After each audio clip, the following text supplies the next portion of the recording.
Hey, it's a Friday, and I'm going to do something a little unusual today. I shot a video last week that I was going to run on Saturday, and I did not run it. And I was actually going to throw it away, and I thought, well, it's such a shame. I thought it was a decent video. But facts changed. So here's what happened. For those of you who don't know, the University of Michigan has a football team. The U of M is a very good football team. In fact, they've won 999 games in collegiate football. And if they win one more, it'll be 1,000. And that puts them very, very high up on the list of teams, okay, with respect to wins.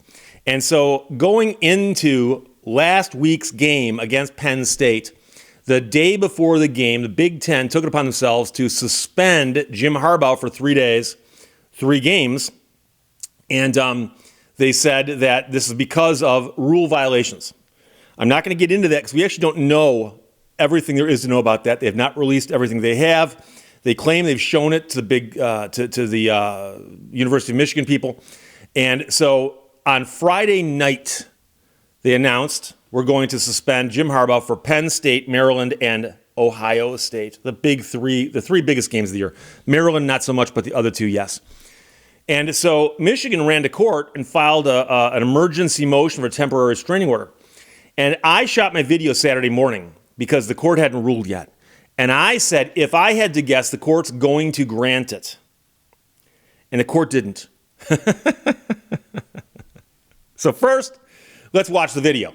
Welcome once again to Lehto's Law. Here's Steve Lehto. This video might be a little different than previous videos I've done because I'm going to go out on a limb. I do not have all the facts of the story yet because the facts are not out. I was not going to do a story on this until later, once we learned all the facts, but something happened yesterday that requires me to do the story now because of circumstances. So you'll understand, but the University of Michigan has a football team. They've won a few games over the few years that I've been following them. And recently they've been in the news a little bit because of a controversy. They've been accused of sending people out to other schools to scout the other football teams and to steal their signs. And it sounds kind of strange, but technically speaking, if that's true, it's a violation of rules of the NCAA and of the Big Ten. Big Ten is a conference that Michigan is a member of right now, okay? So they've been accused of this, and this accusation was raised a few weeks ago. Now, of course, the football season is ongoing right now, and in fact, shortly after this video goes up, they will be playing Penn State at Penn State. Very, very big game. The biggest game of this year, and probably the second biggest game of the season for them, because, of course, the biggie is versus Ohio State at the end of the regular season. Last night, the Big Ten announced that they are suspending Coach Jim Harbaugh for 3 games because of this ongoing saga. And they made this announcement late Friday with the game on Saturday being a big game. And so I have some friends, Tom and Fred, how you doing, guys? That we have a group text where every single game, as we're watching, we text back and forth commentary.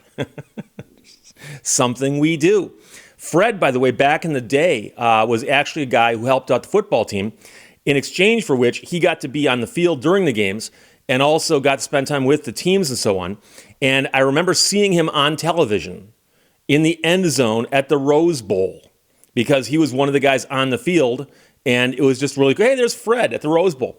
And Fred's brother Tom is one of my oldest friends, worked at the gas station with me years and years and years ago. He went to the U of M. Now, I did not attend at the University of Michigan, but I had many friends who went there, but I've always been a big supporter of their football program.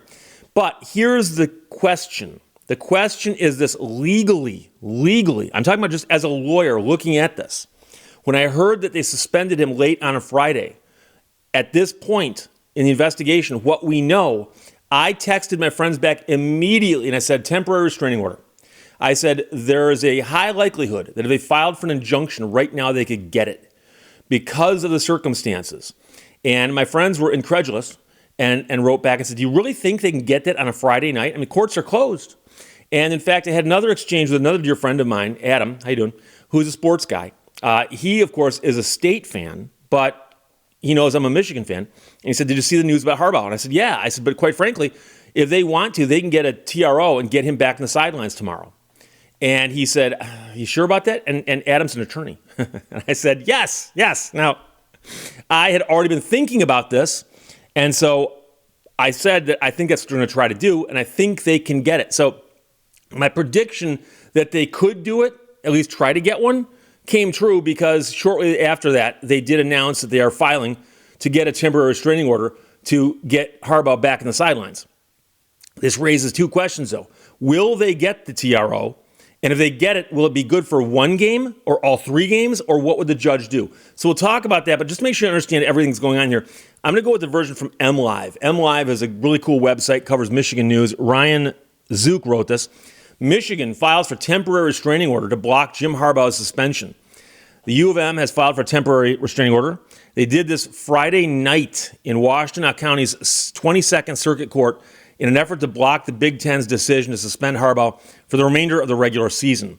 According to court records, a judge, Timothy Connors, has been assigned the case. Now, Connors is a U of M law school lecturer because, of course, Washtenaw Circuit is in Ann Arbor. That's where the court is.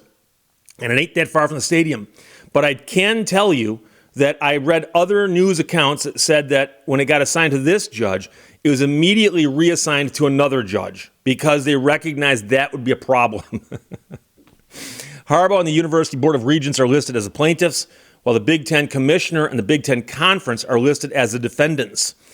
It's unclear how soon the court will act, but Michigan is hoping for expediency.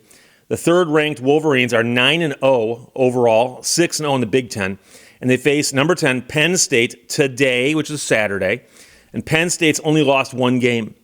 So this is a battle of ranked opponents. That game is at noon on Saturday in State College. A judge would need to grant the TRO before then for Harbaugh to coach in this pivotal top 10 showdown. My prediction is he will grant it. That's my prediction. That's why I'm going out on a limb here. I don't know yet. We'll find out, but I don't know yet. So the Big Ten issued a 3-game suspension for Harbaugh late Friday afternoon, stating that the school had violated the league's sportsmanship policy for conducting an impermissible in-person scouting operation over multiple years, resulting in an unfair competitive advantage that comprised the integrity of the competition. I assume they mean compromised, and that could be a typo by MLive. Don't know. However, I can tell you this in case you didn't know this, that the Big Ten and NCAA football, they've got rules, and the rules say that specifically one of the things you cannot do is send scouts to other schools and scout the schools elsewhere. Now, if they come onto your grounds and play, you can watch them play because you're playing them, but you can't send someone to their games to watch them play, particularly to do things like steal signs. So when I first heard that they got in trouble for stealing signs, my first thought was, wait, that's against the rules now? You'll recall that that's happened in the NFL.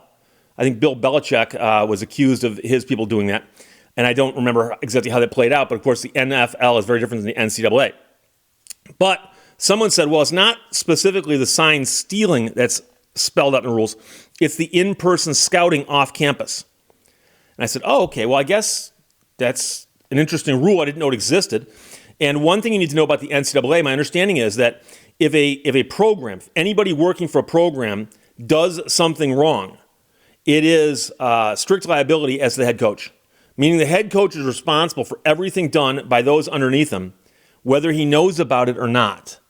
I've heard that that's the case. And if that's true, and as people did this, well, then theoretically, Harbaugh could get in trouble. The question is twofold. Did they do it? Which it looks like there's a lot of evidence they did, but I don't know, because all we've heard so far is what's been leaked to the press, strangely. But number two, if you did something and you're accused of doing something, I've mentioned before, the concept of due process is that you should be allowed to hear what the charges are against you and answer them. Now, this is not a criminal prosecution. This is not a constitutional issue in that sense. But you'll understand this, that there are legal issues here that could wind up in the courts. Jim Harbaugh, among other things, has an extremely expensive contract with the University of Michigan. And so if he was wrongly accused and it interfered with his contract, he's got a right to litigate that. So you have to look at it from his perspective. And again, innocent until proven guilty. Let's assume that they have a case they can make against him. Well, make your case. But to suspend him before he's had any sort of hearing would be kind of like putting the cart before the horse, I would think. But be that as it may, they suspend him on a Friday evening before the biggest game of the season so far. So the NCAA is investigating Michigan over alleged impermissible in-person scouting, but the school has urged the Big Ten for due process and to allow the NCAA to conclude its probe. So the NCAA was looking into this, and then apparently the Big Ten looked into it, and they said, okay, we're going to suspend him. Meanwhile, NCAA is still looking into it. And so there's that also. Keep in mind, there's two different entities here. The Big Ten is simply the conference that Michigan's a part of with 13 or 14 teams for some odd reason. And the NCAA is the overall body that covers all of collegiate sporting, including football.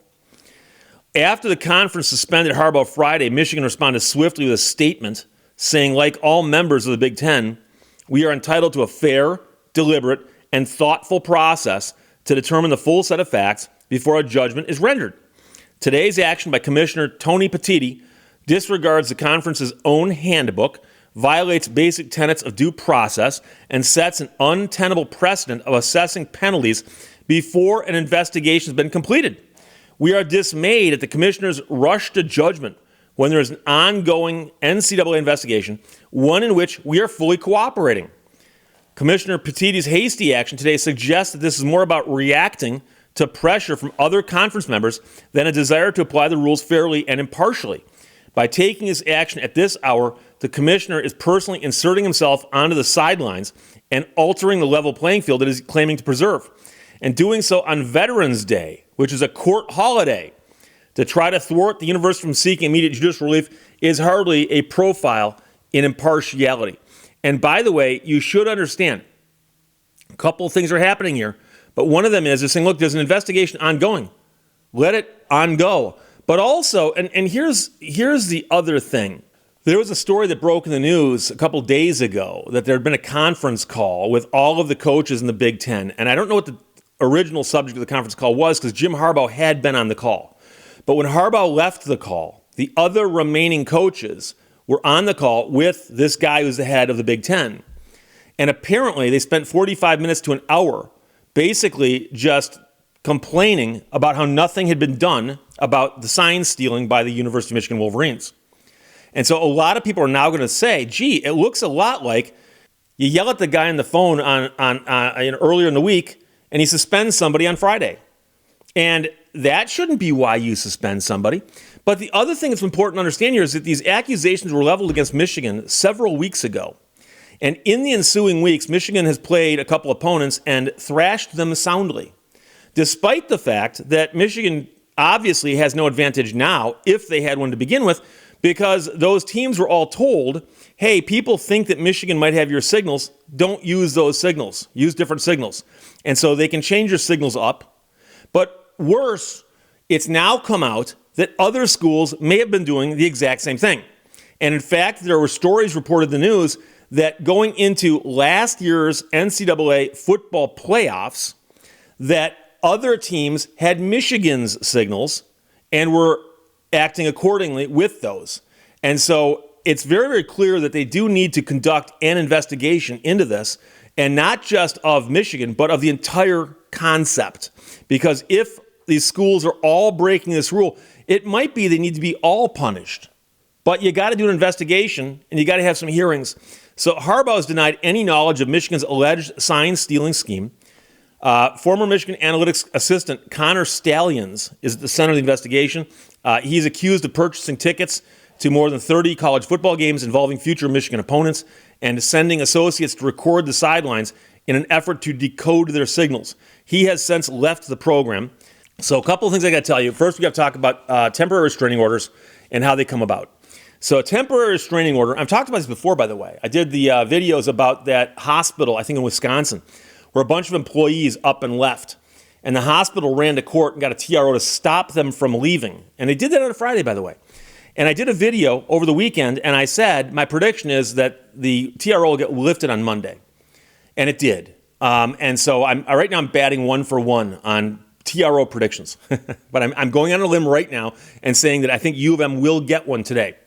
However, a temporary restraining order is an extraordinary remedy where you go into court and say there's an emergency. Something is happening or about to happen right now. And we need the court to step in and stop it, just to freeze the moment in time, maintain the status quo, so that the parties can then come back into court and litigate the important issue. And the reason that it has to be done now is that irreparable harm will happen if it's not granted. Okay? So the question always is, do you have irreparable harm? Now, I'm going to use an example here, and some people are going to object to this example because it's such a bad one, referring to the person. Tonya Harding. Think back to the Olympics of 1994, the Winter Olympics, 1994. Tonya Harding was caught up in the controversy where somebody had attacked Nancy Kerrigan in an attempt to cripple her, to keep her off the U.S. ice skating team. And, of course, that would make one more seat available for Tonya Harding. And Tonya Harding was going to go to the Olympics with Nancy Kerrigan, except that this whole thing happened. And so the U.S. Olympic Committee said, you know something, Tonya, you can't go. You can't go. She filed a lawsuit and sought a restraining order and said, here's the problem. If I'm accused of something, that's great. We can litigate that all day long. But if it turns out that I'm found not guilty and you kept me off the Olympics, that is irreplaceable as an experience. We can't go back in time. And so, therefore, irreparable harm will befall me if this proceeds the way it's going to proceed, and I have the right to due process in this. And a court actually said, you know, she's got a point. And so she went to the Olympics where she basically fell flat on her face, came in like 29th or something. But the point is that she pointed out that there's irreparable harm going to happen if she is forced to miss the Olympics, which happen only once every 4 years. So the argument that you make if you're the Wolverines here is that there's this big football game on Saturday. Friday afternoon, the Big Ten announces we're going to suspend the coach. And we're going to do that without having the proper hearings and stuff because we think that this is so important we can do it this way. Michigan says, and what if Harbaugh is found to not be guilty of anything?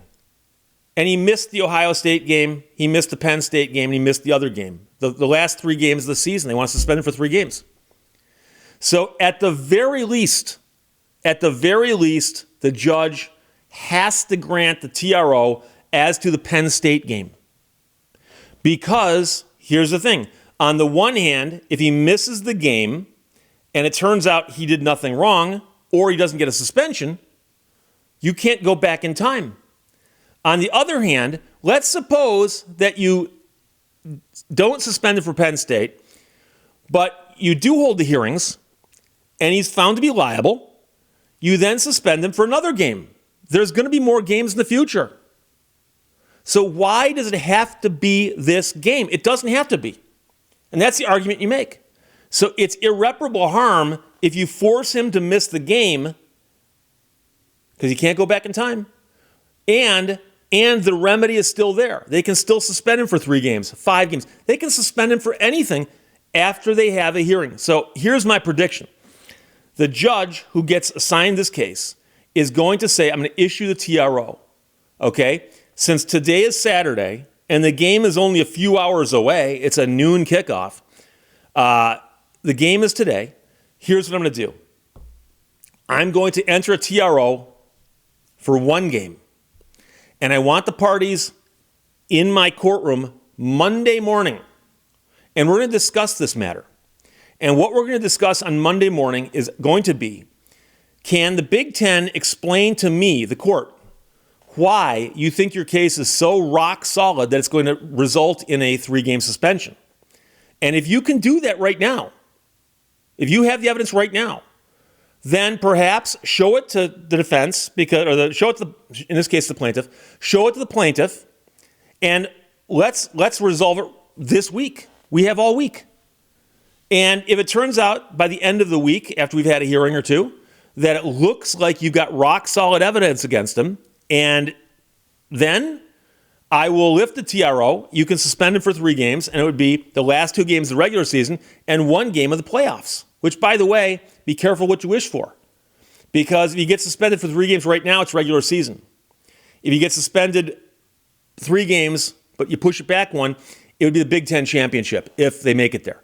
So that's the point. But the real point boils down to irreparable harm. Now, there is another aspect, and one of them is your likelihood of success on the merits. But that is not, in my mind, as important as the irreparable harm. Because, like I said, you can't go back in time. They don't get to replay the game if Harbaugh is found to not have done anything wrong. So all I'm trying to say here is that I would suspect that the court is going to grant the injunction at least as to one game, tell the parties to come into court on Monday, lay the case out before the judge, and then the judge can decide whether or not he leaves the TRO and turns it into a permanent injunction, or whether he says, you know something, he's entitled to a hearing. How fast can you give him one? I mean, there's a couple different ways around this. But the real point is that to suspend him on a Friday, which, by the way, was a holiday for the courts, to suspend him on a Friday before the biggest game of the year, other than the one that comes later, biggest game of the year so far, does kind of look weird. And it looks like there could be other solutions here that would look less weird. And by weird, I mean unfair. So I know there's a lot of people out there right now who don't like Michigan. That's fine. College football has rivalries. It's one of the places where you actually encourage people to dislike other people. In real life, I don't like to run around and go, I don't like those people, but I like these people. But I can say that for Ohio State and Michigan State. I don't like those people. I don't like those people. It's okay. They say it about Michigan, right? But the point is that whether or not you like the team, the guy is entitled to a hearing. Now, what kind of hearing it is, when it is, I don't know. I'm not that familiar with the Big Ten rules. I'm more about litigation in courtrooms. But I suspect that when a guy goes in front of a judge and says, Your Honor, I got suspended yesterday for a game I'm supposed to play today on a national stage, and I just found out now I've been suspended. Can I have a TRO just to get us through this game so we can try to figure out what's going on? I would believe a judge would grant that. So that's my prediction. So that's why I'm out on a limb right now. But we'll find out more. And by the time you see this video, it might be resolved. So we'll see. Michigan files for temporary restraining order to block Jim Harbaugh's suspension by Ryan Zook from MLive. Questions or comments, put them below. Go Blue. Talk to you later. Bye-bye. Thank you for watching Lehto's Law. There are no rewards and punishments in life, only consequences. So the fact that I introed this by telling you that the court did not grant the TRO or the injunction lets you know that that didn't happen. So I was wrong. I said if I had to guess, I was wrong. It happens. However, the weird part is that what the court did was on Saturday, apparently they announced and said, we'll hold a hearing on this next Friday, despite the fact that it's obviously a time-sensitive emergency situation. And by announcing they'd hold a hearing on Friday means that the court did not buy one bit what U of M was selling. That happens too. Depends which judge you get. And so I thought, okay, well, we'll find out Friday, right? And by the way, I already told you, today's Friday. So how do I know what happened? Well, what I know what happened is that yesterday, the University of Michigan announced they had reached an agreement with the Big Ten, and they have simply decided to concede and say, you know something, we're not going to fight it. You guys want to suspend Jim Harbaugh for 3 games? So be it. So Jim Harbaugh will not be coaching tomorrow against Maryland or a week from tomorrow against Ohio State. And he was not on the sidelines at the Penn State game where Michigan beat Penn State at Penn State. So the big test is going to be a week from tomorrow against Ohio State.